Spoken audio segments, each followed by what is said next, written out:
নমস্কাৰ। প্ৰথমতে সকলোকে অনুভৱ চেনেলটোলৈ স্বাগতম জনালোঁ। এয়া হৈছে ঐতিহাসিক মাধৱ থান, শ্ৰী শ্ৰী মাধৱ থান হয়। এই মাধৱ থানত প্ৰত্যেক বছৰৰ দৰে এইবাৰো যি ভাগৱত পাঠ ও ব্যাখ্যা অনুষ্ঠান হয়, এই অনুষ্ঠানভাগৰ আজি ৪ৰ্থ দিন হয়। আজি এই ৪ৰ্থ দিনত যি ভাগৱত পাঠচক্ৰ হয়, এই পাঠচক্ৰৰ বিষয়ে তথা এই অঞ্চলৰ যি ঐতিহ্যমণ্ডিত যি মাধৱ থান হয়, এই মাধৱ থান এটা মিলনৰ সমন্বয় বুলি ক'ব লাগিব। ইয়াত বিভিন্ন অঞ্চলৰ পৰা বিভিন্ন ঠাইৰ পৰা ইতিমধ্যে ভক্ত সবাই এই ভকত বৈষ্ণৱৰ উপস্থিতিৰ জৰিয়তে এই স্থানখনিক উন্নতিৰ দিশত আগুৱাই লৈ যাবলৈ আমাৰ সমিতি সংকল্পবদ্ধ আৰু এই অনুষ্ঠান ভৱিষ্যতলৈ অব্যাহত ৰখাৰ বাবে আমি প্ৰতিশ্ৰুতিবদ্ধ।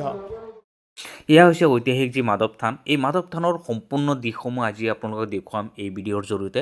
কাৰণ চাওক, ইতিমধ্যে যি স্থান পৰিচালনা সমিতি আছে, পৰিচালনা সমিতিয়ে কাৰণ বিভিন্ন অঞ্চলৰ পৰা বিভিন্ন ঠাইৰ পৰা অহা যিসকল ভকত বৈষ্ণৱ আছে বা যিসকল ইতিমধ্যে যিসকল মানুহ ইতিমধ্যে আহিছে দূৰ দূৰণিৰ পৰা, তেওঁলোকৰ বহাৰ পৰা আদি কৰি খোৱা বোৱাৰ যি ব্যৱস্থা আছে, সম্পূৰ্ণ দিশ দেখুৱাম। কাৰণ এতিয়া চাওক, ইতিমধ্যে সম্পূৰ্ণ ধুনীয়া বা পৰিপাটিকৈ যি ব্যৱস্থা কৰা হৈছে, পৰিচালনা সমিতিয়ে কৰিছে, এই যি ঐতিহ্যমণ্ডিত যি মাধৱ স্থান আছে, এই মাধৱ থানৰ সম্পূৰ্ণ কথাটো আমি প্ৰায় লক্ষাধিক ভক্তৰ আমি উপস্থিতি কামনা কৰি সেইমতে আমি প্ৰস্তুতি চলাইছিলোঁ।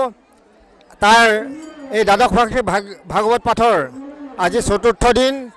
আজি এই ৪ৰ্থ দিনতো হাজাৰ হাজাৰ ভক্তই আমাৰ এই ঐতিহ্যমণ্ডিত মাধৱ স্থানত পদাৰ্পণ কৰিছে।